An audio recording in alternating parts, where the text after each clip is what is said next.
Olá, boa noite.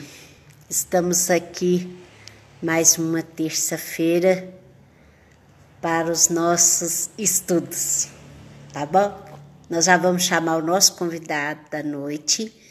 Ele, como se diz, ele participa do grupo Bezerra de Menezes de Pedro Leopoldo e também aqui do Glacos, de Belo Horizonte. Então, nós vamos convidá-lo para a gente dar início aos nossos estudos. O nome dele é Marcondes. Então, vamos lá. Vamos convidar o Marcondes para vir aqui dessa noite de luz de aprendizado.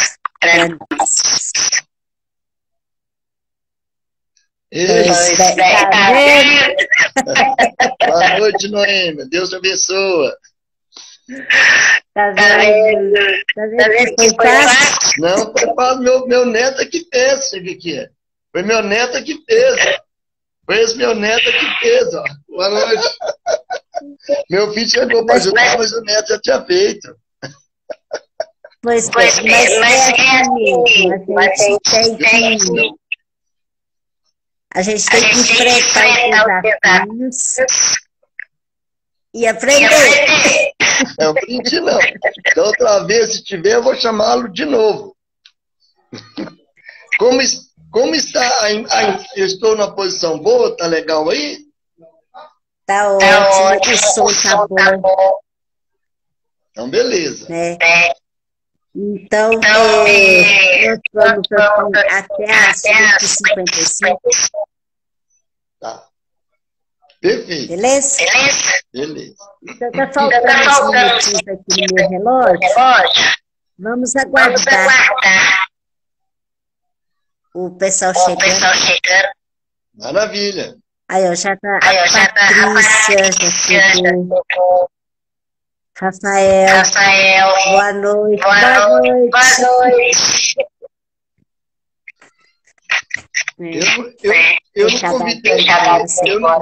Eu não convidei ninguém. Você mandou, eu não sabia como é que fazia. Não sei se enviava, eu não convidei ninguém. Mas a gente convida 10. A gente convida 10, um só que liga, então.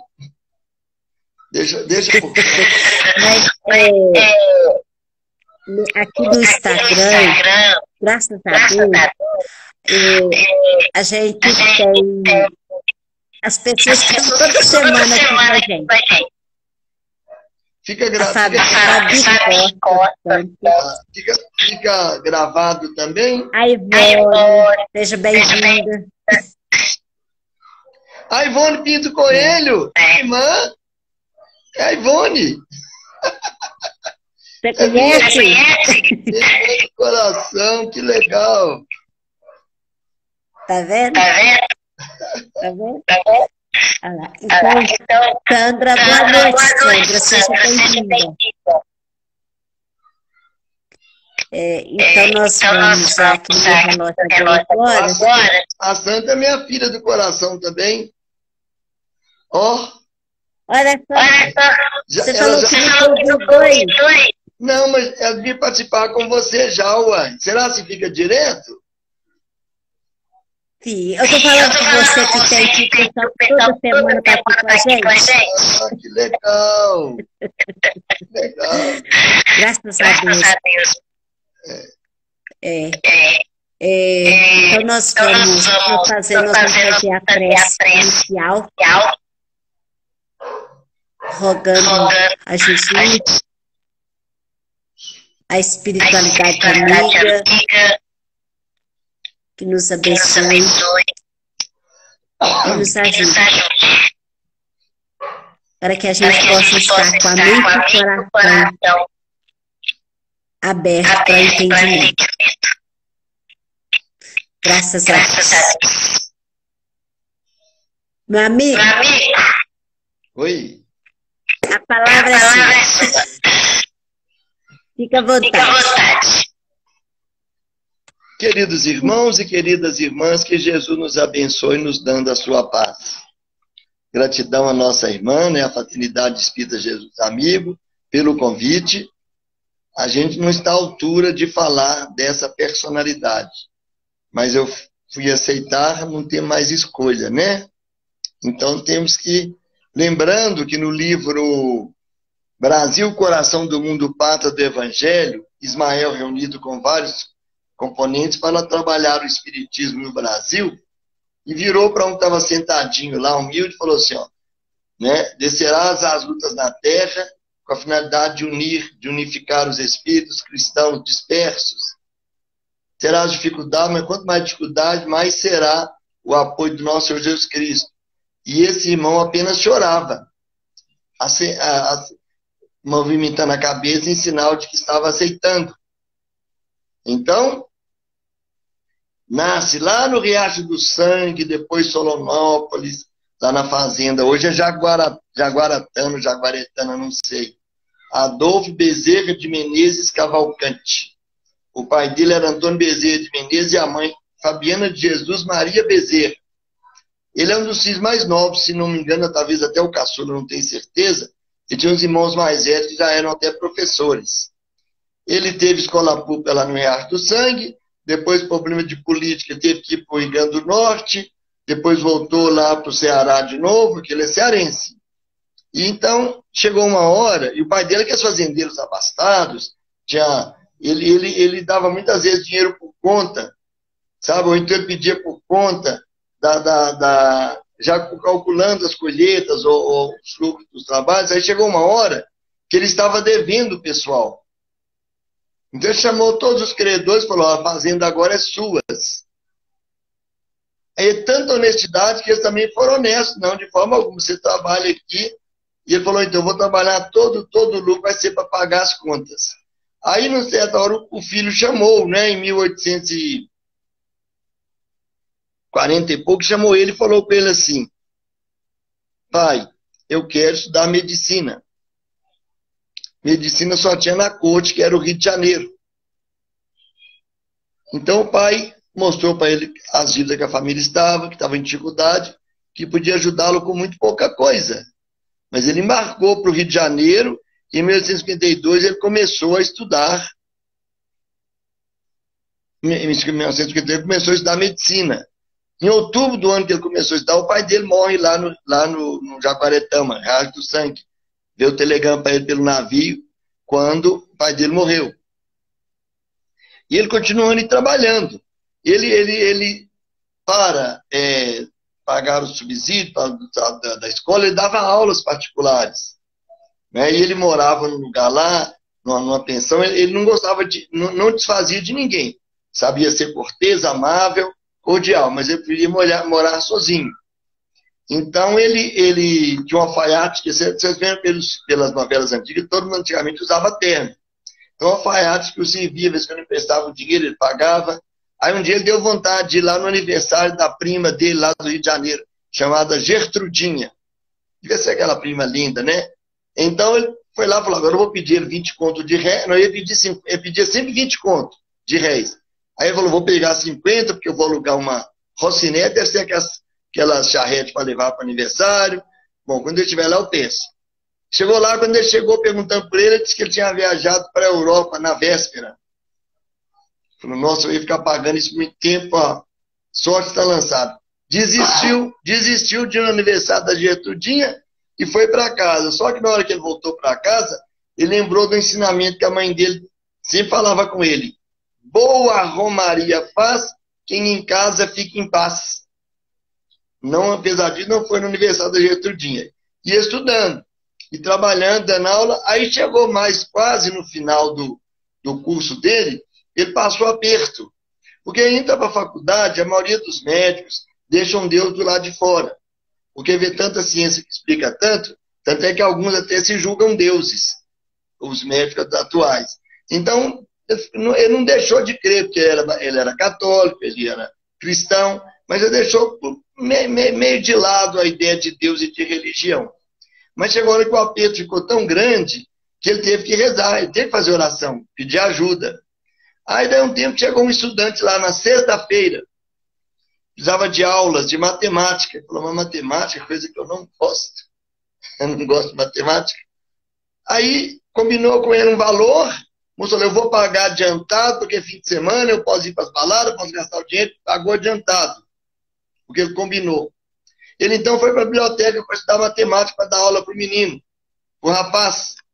Com o dinheiro ele pagou as contas todas, pagou o aluguel do que ele morava, pagou o que precisava de pagar lá para a faculdade, para a formatura, e ficou esperando o menino lá para a aula segunda-feira, que até ontem não tinha chegado. O Alto mandou um aluno de outro mundo para ele com dinheiro também.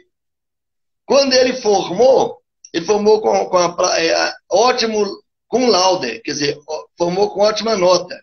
E defendeu, deve ser a defesa de tese ou de, como fala, conclusão de curso, sobre o cancro. Cancro. Alguns tradutores falam que hoje é câncer, mas não era não. Cancro é a doença venérea, que é adquirida frequentando Vila Boêmia. Por que cancro? Cancro é a doença venérea de fundo moral. Então ele já estava preparado ou preparando-se para cuidar da parte moral da humanidade, mesmo como médico. O professor dele colocou ele no exército, ele era cirurgião do exército. Médico cirurgião do exército, ele participava das coisas de literatura lá. Aí quando ele formou, ele retirou o Cavalcante. O nome dele passou a ser apenas Adolfo Bezerra de Menezes. Os expositores famosos aí das Bahias, do lugar onde aí, fazem questão de falar o Cavalcante, porque deve ser muito chique, né? Cavalcante. E ele tirou o Cavalcante quando formou. Então, ele casou com a senhora Maria Cândida de Lacerda. Maria Cândida de Lacerda. E teve 2 filhos. Só que tinha um consultório na cidade e atendia na casa dele. O consultório da cidade, junto com os colegas, ia com os gatos pingados. Mas na casa dele, como era de graça, era aquela fila quando ele chegava. De graça, viu? Toma-se até injeção, né, na orelha ou na testa, não sei onde fala. Então, ele casou com ela e o povo... Aí a política viram, o pessoal da política lá viram que ele era um potencial, porque muita gente gostava dele. Muita gente gostava dele. Então, propuseram ele para ele candidatar a vereador. Aí ele ganhou. Muita gente pobre votava, ele ganhou. Só que um tal de Haddock Lobo impugnou a eleição dele porque ele era militar. Hoje pode, mas naquela época não podia. Então ele teve que deixar o exército, que era salário garantido, pensão, alimento, tudo. Ele deixou o exército, porque a mulher dele insistiu. Porque ser esposa de vereador antigamente era muito chique, então ela assistiu. Só que, em 1863, essa esposa dele faleceu, deixando 2 filhos. Foi um baque para ele. Foi quando ele começou a estudar a Bíblia, estudar as religiões orientais, especialmente do Egito, para buscar uma causa por que de tudo. Aí foi reeleito depois de 64, 68. Aí, em 1865, ele casou com a irmã dela, Cândida Augusta de Lacerda Machado. Um determinado expositor falou que ela foi ajudar a cuidar dos filhos, e ele falou assim, não, fica morando aqui, se você resolver casar comigo, a gente casa, para o povo não ficar falando mal. Por conta dele. Porque nas biografias ele casou com essa senhora que ela tinha 2 filhos. Era viúva. Tiveram mais 5, então ele teve com ela 7 filhos, porque ele considerava esses meninos filhos também. Os filhos dela. Tanto é que teve uma determinada ocasião que eles estavam lá, um mais velho dela, um deles, foi estudar em São Paulo. E eles estavam deitados quando o castiçal caiu. Acenderam as luzes, lampião, o castiçal estava no mesmo lugar. Por 3 vezes o castiçal caiu e eles acenderam a luz, estava no mesmo lugar. Então ela falou assim, meu filho morreu. No fim de semana chegou o telegrama lá pelo navio falando que realmente o filho dela tinha morrido exatamente naquele instante que ela viu o castiçal caindo. Aí ele foi reeleito,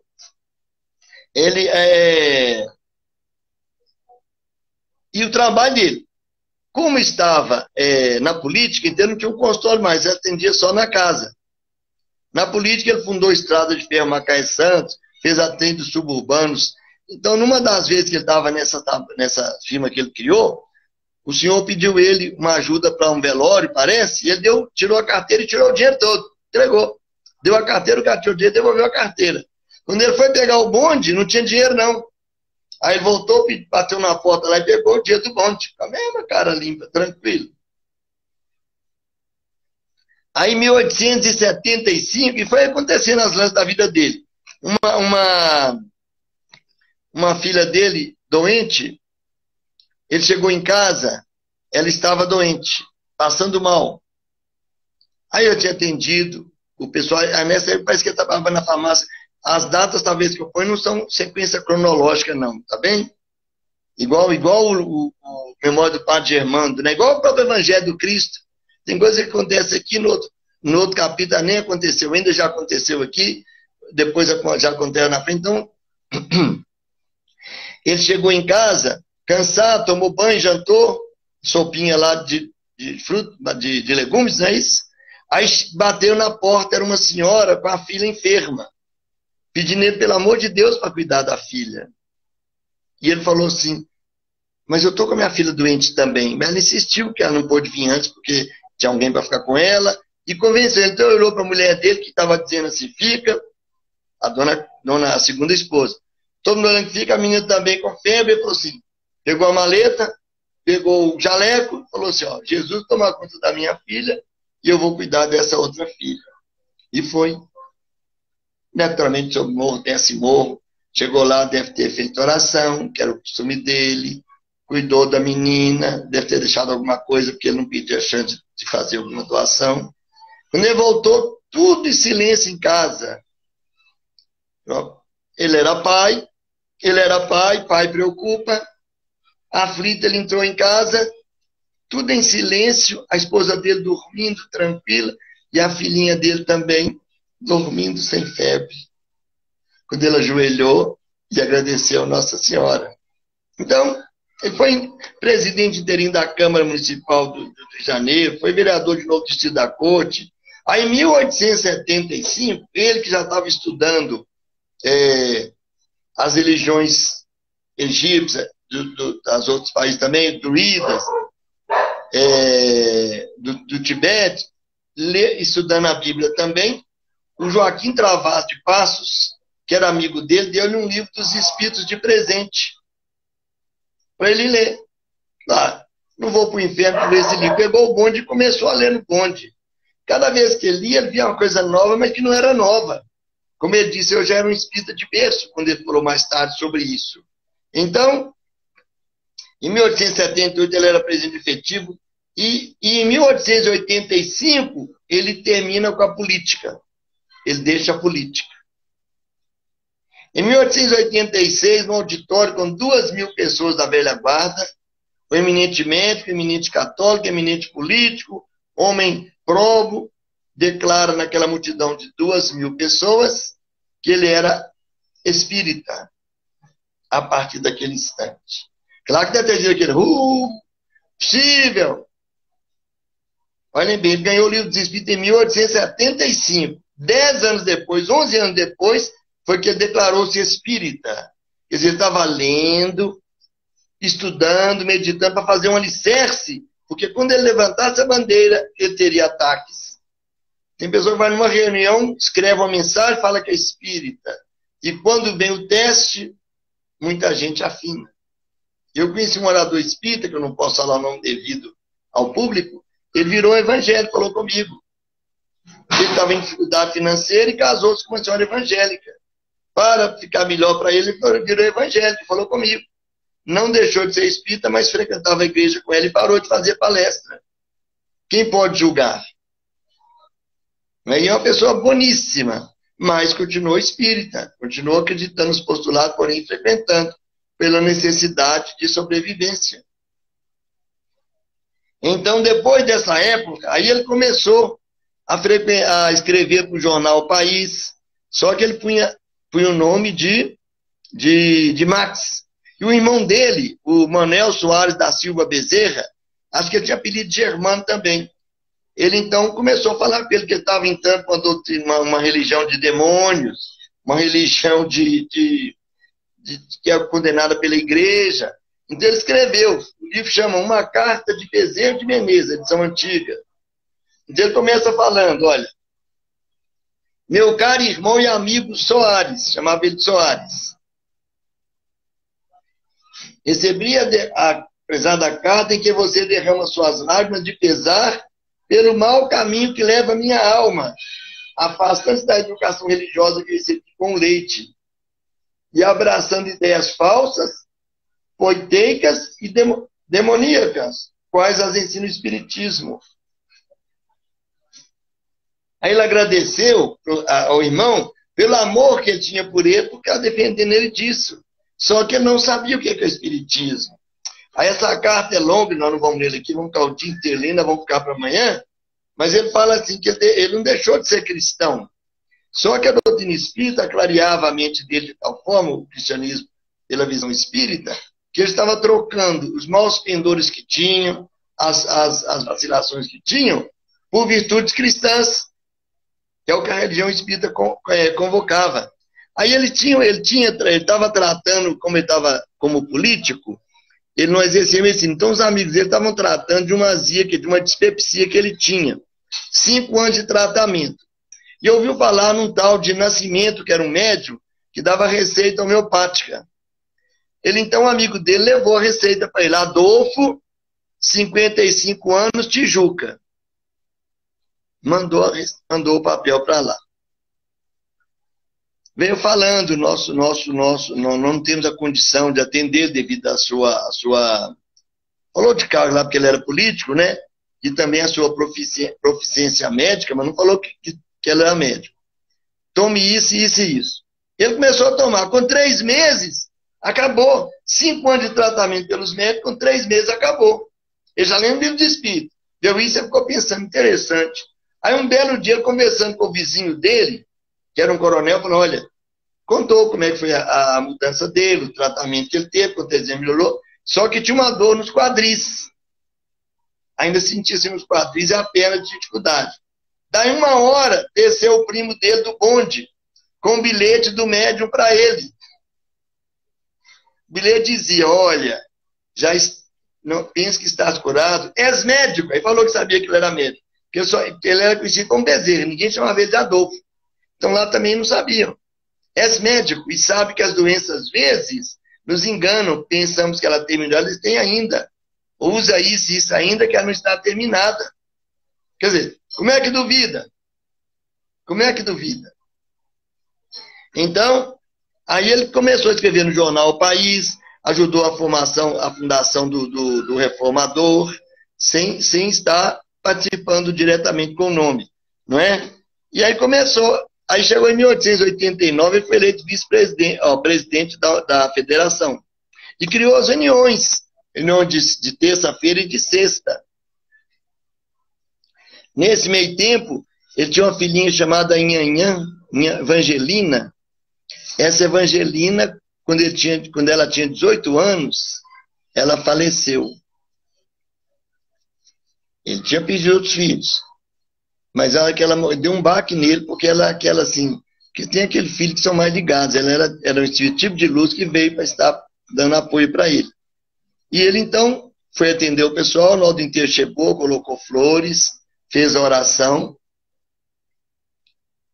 À noite, isso era sexta-feira, do velório dela, foi para a federação e lá ela comunica dizendo para ele que ela tinha pouco tempo para ficar, mas que ela ia continuar ajudando-o, a esperança do coração dele. Então começou as reuniões. Aí chegou uma hora, aí deu um problema da programação da República, deu um problema, quem fala muito disso é o Canuto de Abreu, o livro dele é mais complicado para a gente falar sobre ele. Fala que na época lá tinha os kardecistas, os utanguistas, os científicos, os místicos. Igual hoje tem da divergência dentro do centro, tinha isso também. Porque Swedenborg, teosofia, que eles falavam que tinha uns lá, Mustang, todos falam de reencarnação. Só que tem ideia diferente. Igual um pastor muito cristão, amigo meu, lá de Peleopoldo, ele fala, olha, na Bíblia tem tudo que vocês acreditam. Tem Jesus falando de reencarnação, quando ele fala que Elias era João Batista, ou João Batista era Elias.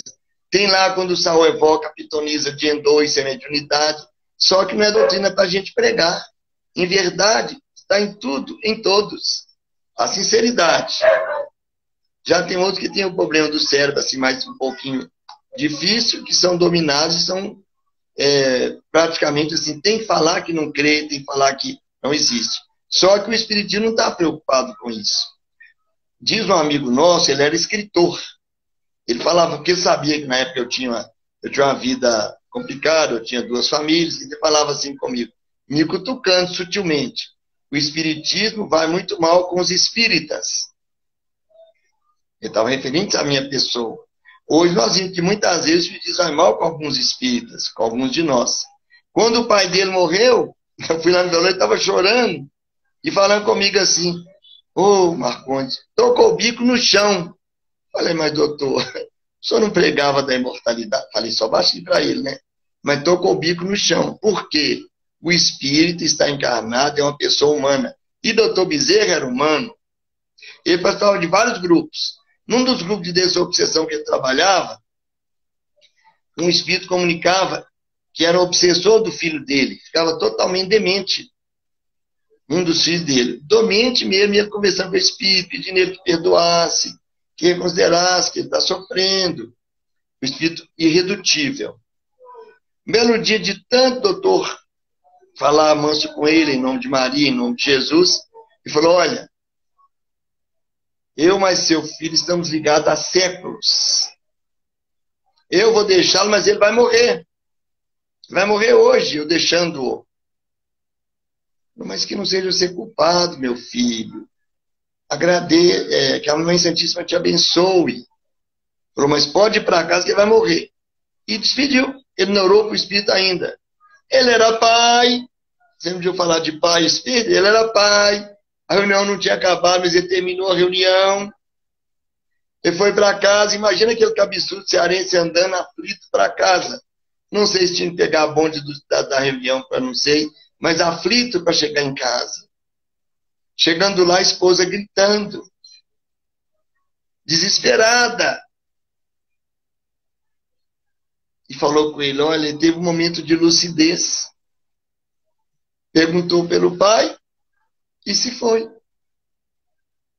Ele ajoelhou junto ao menino, fez a oração, chorou. Na outra semana, no mesmo dia, estava ele de novo na reunião. Presente, amando, fazendo a mesma oração.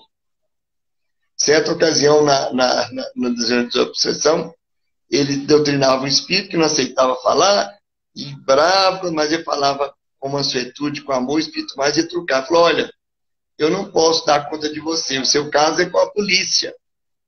Chame a polícia! O espírito zarpou.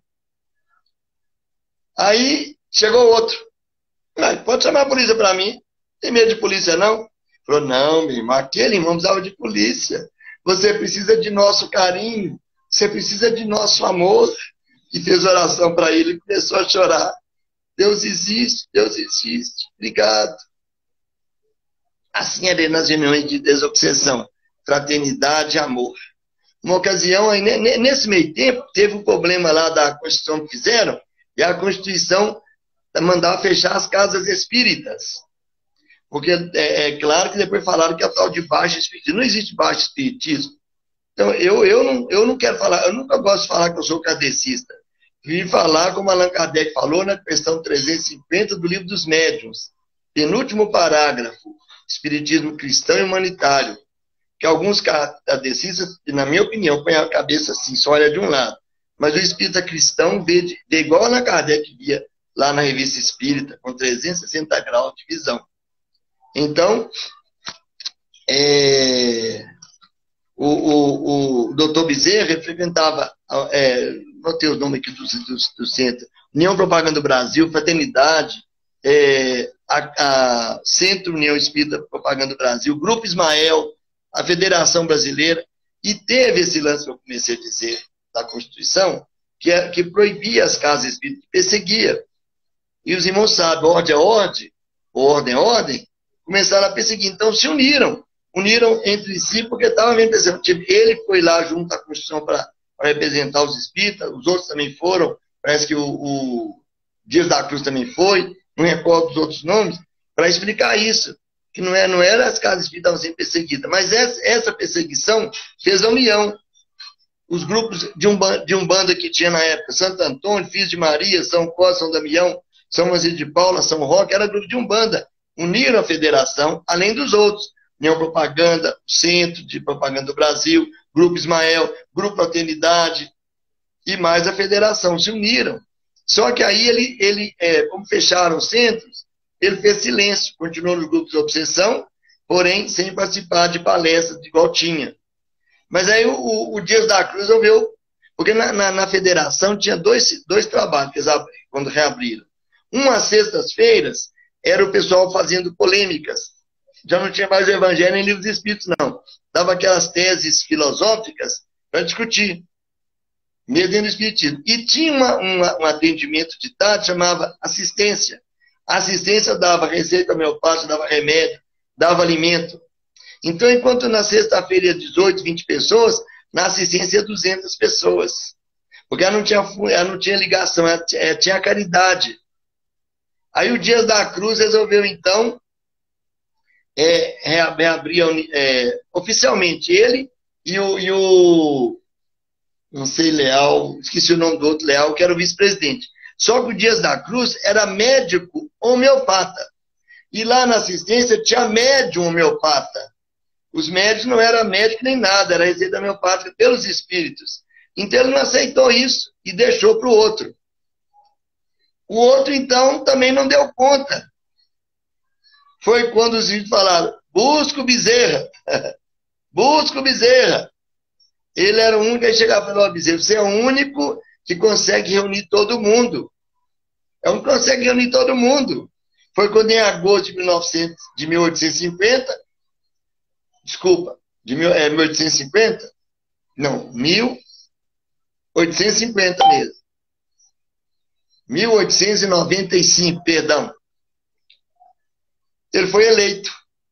E foi sendo reeleito. Nessa fase, foi a fase onde ele teve mais brilho, porque ele já não tinha mais consultório, ele teve que atender num cômodo favorecido pelo seu lado, Cordeiro, da farmácia Cordeiro. Ele já tinha dificuldade. Ele não deixava de pagar as contas. Era um pai prestativo, deixava de pagar as contas. A família estava alimentada, mas às vezes tinha... Porque não cobrava consulta. A pessoa pagava quando podia, quando queria. Uma ocasião, a esposa dele até procurou o Cordeiro, que pôs ele a par da situação. Então, combinou com o Cordeiro. Quem pudesse, pagava. Quem não pudesse, não pagava. O Cordeiro guardaria o dinheiro e entregava para a dona Cândida, que era a esposa dele no momento. Então, uma das coisas que ele colocou para o irmão dele, ou mais tarde ele escreveu, que a doutrina espírita tinha perdido 4 filhos. Quer dizer, 2 com mais 7, né? 9, tinha perdido 4, e mesmo assim, a doutrina que ele seguia dava força para ele caminhar. Aí ele voltou às reuniões também do Livro dos Espíritos e do Evangelho, nas terças e nas sextas. Uma certa ocasião apareceu lá na reunião pública um materialista. E começou a propor para ele uma pugna pública. Doutor, eu quero propor uma pugna pública entre o meu materialismo e o seu espiritismo. O meu materialismo prova que não existe nada que não seja palpável que exista. Então não existe Deus, não existe alma. Vamos marcar? E falava assim, sim, meu filho, vamos marcar sim. Aí no dia que ele estava lá, depois de toda a sexta-feira ou toda a terça, não me recordo, ele ia lá apoquentar o doutor Bezerra. Vamos marcar nossa pugna pública, no local público, onde eu vou provar que Deus não existe, quando vocês falam que existe, vou provar que a alma não exista, quando vocês falam que existe. Aí o doutor Bezerra leu lá a questão 799 do Livro dos Espíritos. De que maneira o espiritismo pode contribuir para o progresso, destruindo o materialismo? Aí ele ficou mais chateado dessa pergunta, falou que vocês estão com medo? Falou, não, meu filho, não, vamos marcar sim. Mas, por favor, traga para mim, meu filho, antes de tudo, a lista dos quase suicidas que o materialismo tenha dado força para continuar vivendo. Traga, meu filho, o nome daquelas mães que o marido foi para o túmulo e elas continuaram com forças para viver. das mães que perderam filhos, meu filho, que o materialismo tenha consolado, das irmãs prostitutas, que o materialismo deu força para voltar à vida digna. Ela foi ficando assustada, e o doutor Bezerra naturalmente já estava chorando, falando com ele, traga, meu filho, o nome das pessoas que o materialismo tenha dado força de viver, tenha consolado. Dizem que o rapaz está andando até hoje, não voltou nem para dar resposta. De que forma que o materialismo consola? Outra ocasião, ele estava falando lá sobre a pergunta 956 do Livro dos Espíritos, e falando a respeito da sorte dos suicidas, como o Kardec escreveu, a primeira mensagem do suicida no céu e inferno. O suicida foge do sofrimento para encontrar a tortura, e não vai encontrar as almas que o precederam, porque o destino é inverso. De repente, entrou alguém com a cabeça desalinhada, chorando e foi andando até ele. Eu estava buscando um caminho para suicidar, passei na porta que tem a voz do Senhor, como se estivesse me abraçando e me trazendo cá para dentro. E evitou o suicídio. Certa ocasião chamaram ele, a menina. O pai morreu, a menina então, para sobreviver, tornou-se a prostituta. Quando ela viu que era engano, ela então suicidou-se. E começou obsidiando a mãe dela. E os espíritos tentavam, não conseguiam. Falou, do Bezerra, nós fomos lá, mas vimos a história toda que ela contou. Que ela acha que a mãe dela é culpada dela ter sido a meretrida. A mãe é culpada dela ter suicidado. Ele falou, mas se vocês não conseguiram, o que eu posso conseguir? Não, doutor, não, Bezerra, você vai? Aí ele foi. Lembra que falou com ela? Falou, oi, minha filha. Por que isso, minha filha? Abraçou a menina incorporada na mãe. Oh, minha filha. Por que isso, minha filha?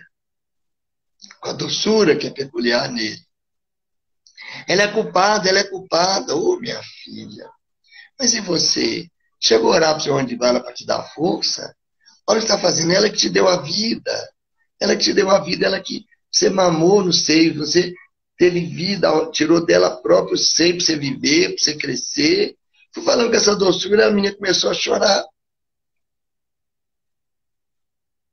E saiu.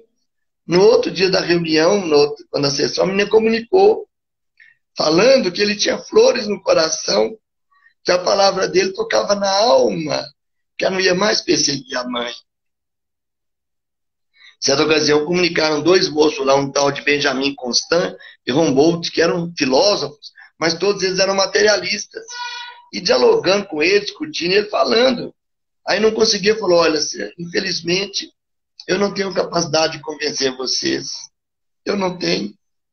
Peço desculpa da minha incompetência, mas eu vou pedir a Deus por vocês, vou pedir a Nossa Mãe Santíssima e a Jesus por vocês. E fez oração, agindo ele orando. E nisso aconteceu alguma coisa, ou até meu filho entrou ali também.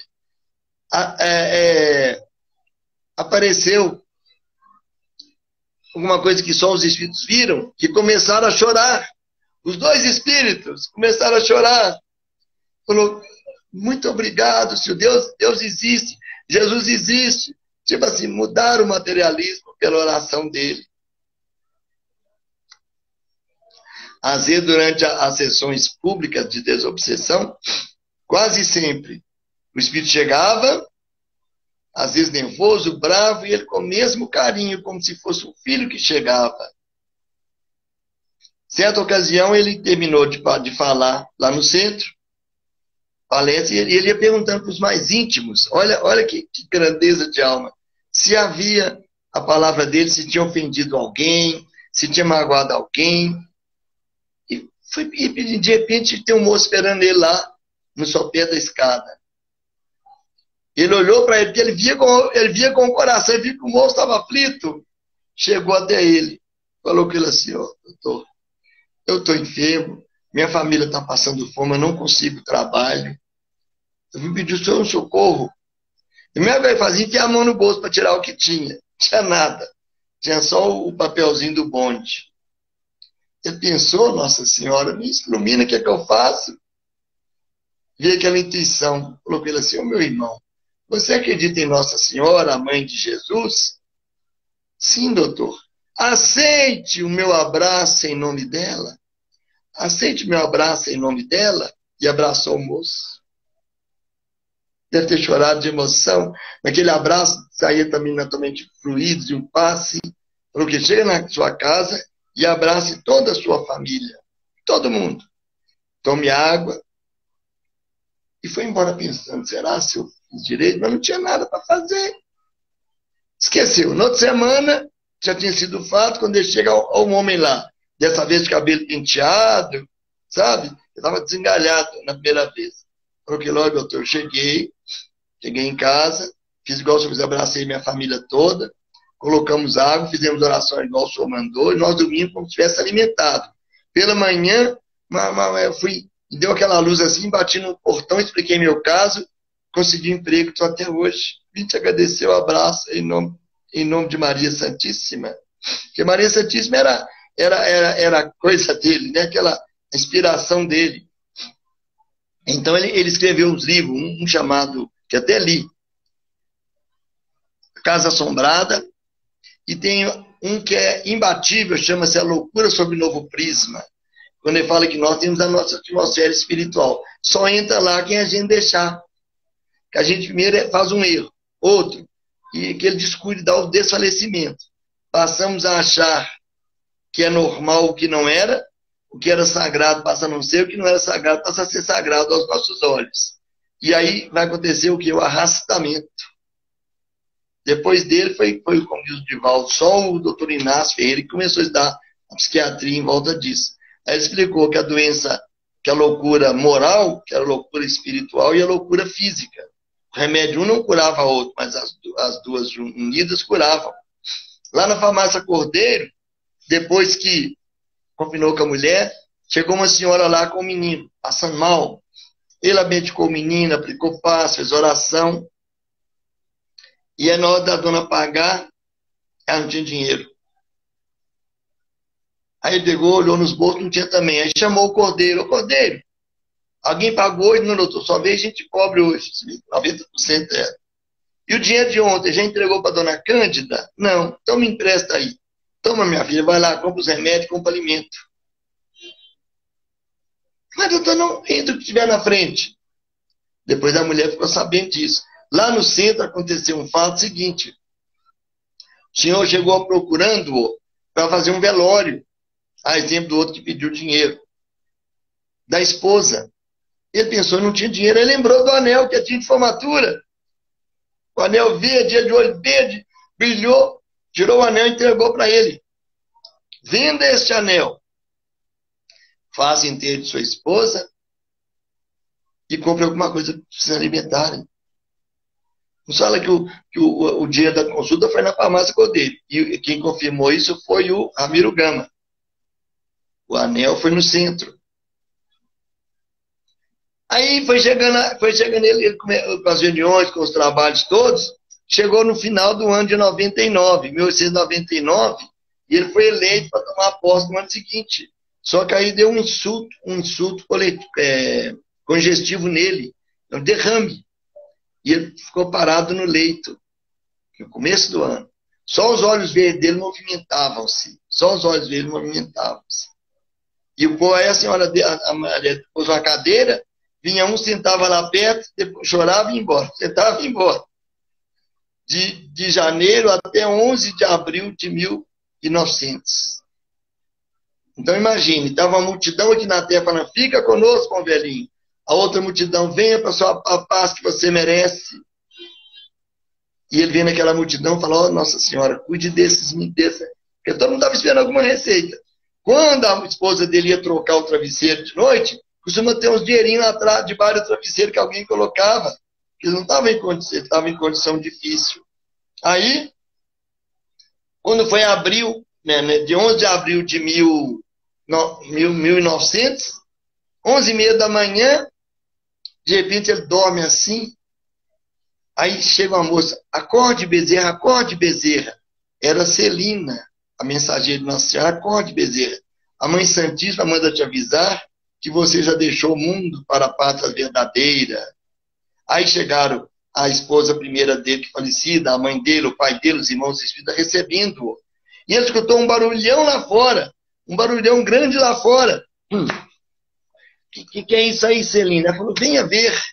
Mas quem são esses? Não conheço, ela falou com ele assim. São aqueles a quem você consolou, sem nunca perguntar o nome, nem porquê, nem condenar. São aqueles espíritos atormentados que chegaram às sessões mediúnicas de desobsessão. E sua palavra caiu sobre eles como um bálsamo numa ferida em chaga viva. São os esquecidos da terra, os destroçados do mundo, a quem você estimulou e guiou. São eles que eu vim saudar no pórtico da eternidade. Daí ele falar que o bem que a gente faz, das lágrimas que enxugamos, das palavras que semeamos no caminho, para tapetar a senda que um dia percorreremos. Isso é o segredo da felicidade. Aí na ilha foi inteiro marcado para ser, e foi quarta-feira de cinzas. Depois era quarta-feira de cinzas, depois era sexta-feira da... Não, quarta-feira antes, né? Foi sexta-feira da Paixão. Aí não deixaram fazer uma missa para ele não, porque ele era espírita. Aí teve um enterro normal e tal. Aí na sessão da federação ele comunicou. Falou, Israel, como é que a gente é fraco, mas o Bezerra vai continuar trabalhando.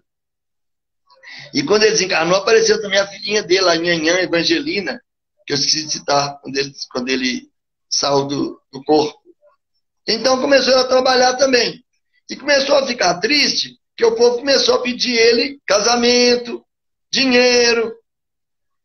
E ele um dia estava andando pela praia triste, pensando nisso, que ele realmente fora médico, gostava de cuidar de alma, de consolar, mas não tinha experiência nesse campo. Não era isso que o coração dele queria. Aí apareceu para ele quem? Santo Antônio de Pádua, que morreu em 1231. Abraçou, chamou ele para vir cá, vamos comigo ali. Chegou lá na igreja grande de Santo Antônio de Pádua, tudo perfumado, limpinho. Falou, escuta o povo pedindo. Aí um pedia dinheiro, pedia casamento, pedia vingança. Pedia dinheiro fácil, pedia separação, pedia casamento. Falou, tá vendo? Deixei a roupa de frade para vestir o borel do trabalho na igreja católica.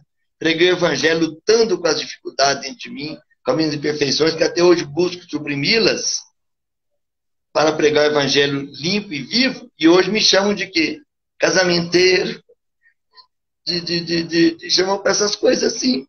E virou para ele e falou assim, olha, veja, meu irmão, vejam que o assunto é de trabalho. Aí falando com ele que tem que trabalhar, que o espírito, né, de coração e tudo. Aí de repente chegou o quê? Chegou alguém lá pedindo ele, falou, tem um grupo fundado lá no determinado lugar que estão te pedindo para achar um filão de ouro, que eles deixaram lá. Ué, filão de ouro, aí foi. Aí ele falou que ele está vendo, pode ir, vai lá, só que você não vai mostrar o filão de ouro, você vai mostrar para eles o que? O evangelho que dá o ouro, que o evangelho é educação. Aí ele continuou servindo. Aí quando chegou no ano de 1950, no 11 de abril, uma reunião no plano espiritual. Ele tinha 50 anos desencarnado trabalhando. Aí a reunião tinha cantor, tinha um coral de 200 vozes, muita gente. Provavelmente o Gabriel deve ter ido, mas não deve ter falado, pela humildade dele. Então, Leon Denis falou pelos espíritas da Europa, e acho que a Viana de Carvalho falou pelo discurso pelos espíritas do Brasil. Aí Celina chegou de novo, com o pergaminho da Maria Santíssima, falando para ele que ele já tinha vencido a tarefa dele, e que ele podia ir para mundos, para trabalhar em mundos mais ditosos. Ele ajoelhou, começou a chorar. Até ele estava falando toda aquela homenagem, ele não merecia. O Gedê que não merecia aquilo tudo. Aí Celina falou para ele, olha, a Mãe Santíssima está te convidando para passar para mundos, onde você vai trabalhar mais de luz. Foi quando ele ajoelhou, chorando, e pediu perdão, mas queria ficar aqui no Brasil, servindo esse povo que ele gostava mais, que ele amava demais. Aí, daqui a pouco, ele voltou e veio agora que ele podia ficar. Uns falam que é 200 anos, outros falam que é o tempo que ele quiser. Eu lembro que no mês de agosto de 1980 e poucos, marcaram para mim, eu já fui cotado antigamente. Só no mês de agosto eu tinha 11 palestras sobre o Dr. Bezerra. Tinha proferido 7. Trabalhava numa caiaca. Descendo lá, eu tinha ganhado um dinheiro a mais, eu comprei um chocolate que eu namorava ele há mais de ano. Chocolate branco da Copenhague. Aí comprei o chocolate, comprei um outro, mais inferior.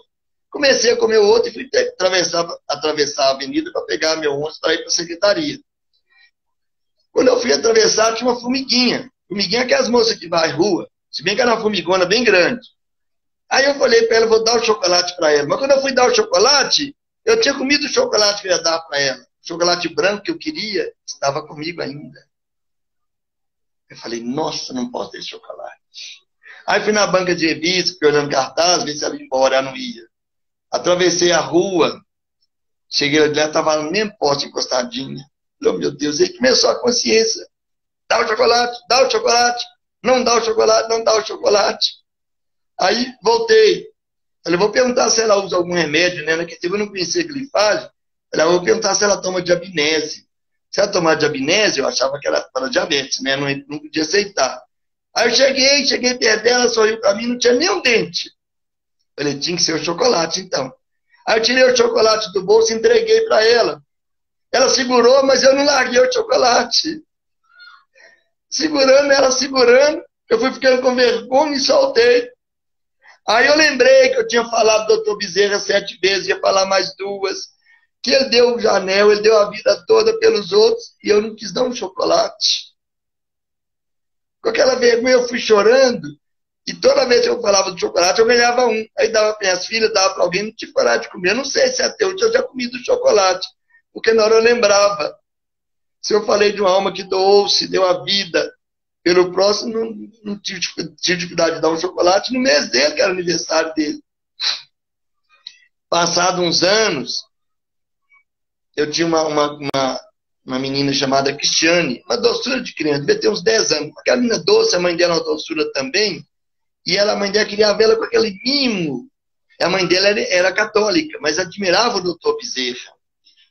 Aí ela me contou um dia que a irmã dela, que é evangélica, tinha uma menina de 3 anos que começou a passar mal. Foram ao hospital, fizeram exame, não tem nada, não voltou para casa, ela continuou com dor. Voltou ao hospital, foram operar a criança. Quando abriram-na, ela tinha um câncer no fígado. E é inoperável. Então, voltaram com a menina para casa para fazer as radiações ou quimioterapia, não sei. E a menina foi definhando. A família se uniu para revezar para cuidar da menina. Aí essa senhora, que era católica, ela tipo espiritólica, ela era católica e espírita, que era fã do Dr. Bezerra, falou, gente, vamos reunir para orar por ela? Eu vou rezar para o Dr. Bezerra de Menezes e para Nossa Senhora. Vocês já dizem que era evangélica a família dela, da menina. Vão rezar todo dia, determinada hora. Aí, passado um tempo, a irmã dela, que era evangélica, a procurou. A procurou e falou, olha, estava... Porque, por fim, a família vai indo, por fim, eles vão parando de ir, né? Fica o pai e a mãe. Ela falou, estava lá sentado, tomando conta dela, quando, de repente, entrou um senhor, barbudo, oi verde, de jaleco, bateu no meu ombro e falou assim, confia em Jesus. Isso não era para ela, não. Isso era para você. Confia, tipo assim, confia em Jesus. E ela parada assim, não conseguiu mexer, foi lá no bercinho da menina, foi colocando as mãos sobre ela, disse que foi abençoando, ela falou imposição de mãos, que às vezes tem no Evangelho, que é o mesmo face espírita. E depois voltou para ela, sorriu para ela, com os olhos verdes, falou com ela, confia em Jesus. A menina que já estava sem cílios, sem cabelo, de manhã falou com a mamãe assim, água. De tarde pediu água, começou a dar sorriso. Quando ela voltou no médico, o médico pensou que tinham trocado a criança. A criança hoje provavelmente já deve ser uma mãe maravilhosa, que já deve ser mãe, talvez avó pelo tempo. Aí nós lembramos do Geraldo de Paulo, né? De olhar, como é que falava? De olhar tão compassivo e um sorriso animador. Teu bem é decisivo e dedicado com amor.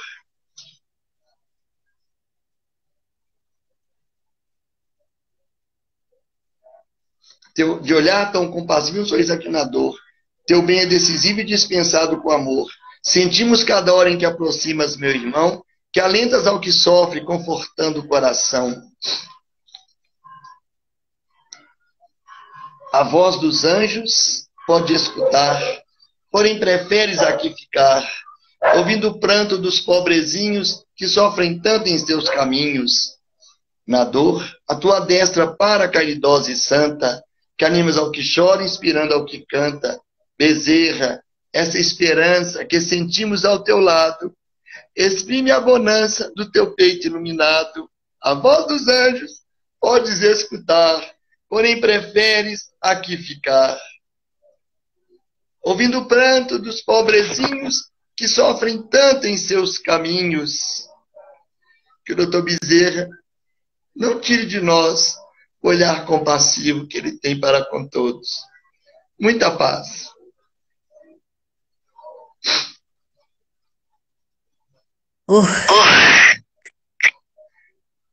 Que Jesus nos abençoe. Que Jesus nos abençoe. É como ele disse, a multidão de pecados o amor cobre, mas a compaixão coroa o amor de ternura. Tem uma frase dele. Você faz a prece final para nós? Faço, velho.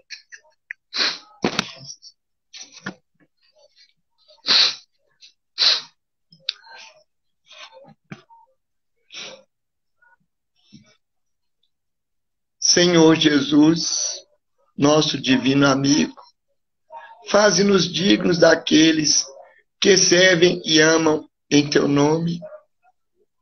Faze-nos dignos do amor de Dr. Bezerra, que não olha credo, não separa pessoas, não faz acepção de ninguém e socorre a todos, muitas vezes anônimo. Que esse teu servo que tem flores no coração, que tem ternura na voz e na alma, continue nos inspirando, mestre, a crer em ti e a servir aos outros em teu nome.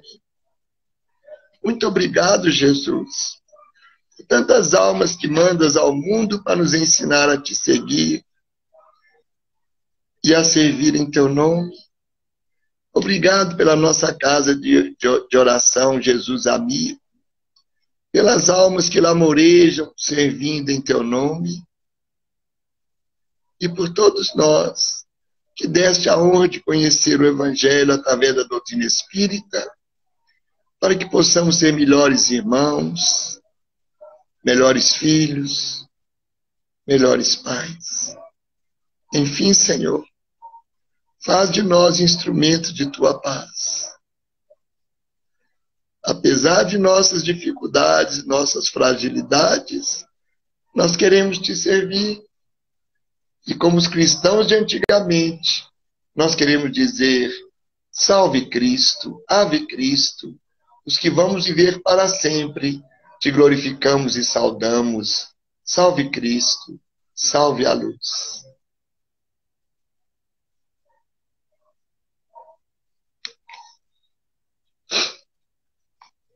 Obrigado, minha irmã. Obrigado a todos que estiveram conosco. Muita paz. Sem palavras. Jesus.